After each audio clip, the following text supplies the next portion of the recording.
Hello and welcome to episode 11 of the Altius Images Drone Positive podcast. I'm Todd Dudley and I'm the founder and director of Altius Images.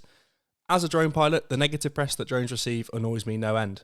This podcast is trying to change that negative public perception of our multi-roted friends one positive story at a time. There are plenty of stories out there that show just how amazing drones can be, and I will be bringing you one of these stories each week. So let's fly into some positivity and see just how amazing drones are. Firstly, with everything going on in the world right now, I hope that you and your loved ones are safe and sound and that you're all coping with whatever your circumstances are. It's definitely a strange time for us all, but that won't stop us talking some positivity about some drones.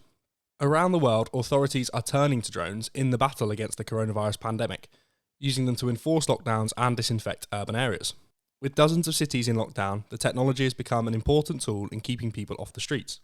The trend began in China in the early weeks of the outbreak and has since gone global, with drones fitted with loudspeakers used to remind the public of lockdown measures and admonish rule breakers.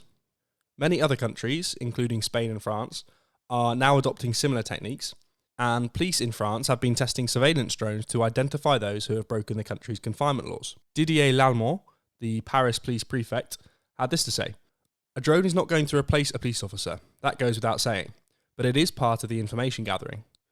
Asked whether the public had any problems with the technology being used, he said that sometimes they are attacked by birds, which take them for rivals, but rarely by people walking around. Going further afield to some other countries, including India and Indonesia, they have found uses for the drones beyond law enforcement by using them to spray crowded urban areas with disinfectant. This was also happening in China, which you might remember a few episodes ago on the Drone Positive podcast we spoke about, right at the start of the outbreak of the virus. And in the UK, drones being used by police to stop people getting to beauty spots is a measure that is being backed by Downing Street and the Prime Minister. Boris Johnson's spokesperson said, "We have given the police a series of enforcement powers and will leave it to their discretion how to enforce them." The Derbyshire police force was condemned for taking drone footage of ramblers, dog walkers and people taking pictures in the Peak District. They posted these images on social media in a way of sort of shaming these people that were out, and this has been met with criticism by many, with some stating that it's an overreaction. But I would suggest that now is the time for some new measures like this.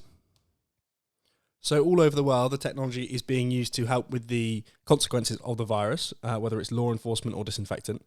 And there's also been lots of chat about what this could mean for the industry going forward, and whether it could speed up the passing of regulation.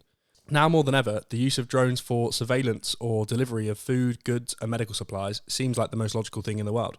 So it could be the case that the necessity and urgency of the current situation speeds up some regulation that would have otherwise taken longer to pass. Whether any of this pans out, we shall see, but the viability and necessity for drones has arguably never been greater with so much of the world in lockdown. We will keep you up to date with any updates on this. That does it for this week of Drone Positive. Please get in touch with us on social media. We are at Altius Images on Twitter and Instagram, and you can find us easy enough on LinkedIn, Facebook and YouTube. All of the links for our channels are down below, so do please reach out. We would love to hear from you. If you are getting a little bit bored in isolation and haven't listened to our Droning On series, in which we interview other people in the drone industry, go back in our feed and look out for those episodes, as they are well worth a listen. Thank you for listening, guys. Please subscribe to and share the podcast so that we can spread our positivity far and wide. The world is in need of some positivity at the moment, so please do share the podcast. We will see you next Monday for episode 12 of the Drone Positive podcast. But for now, fly safe and stay safe, folks. Bye-bye.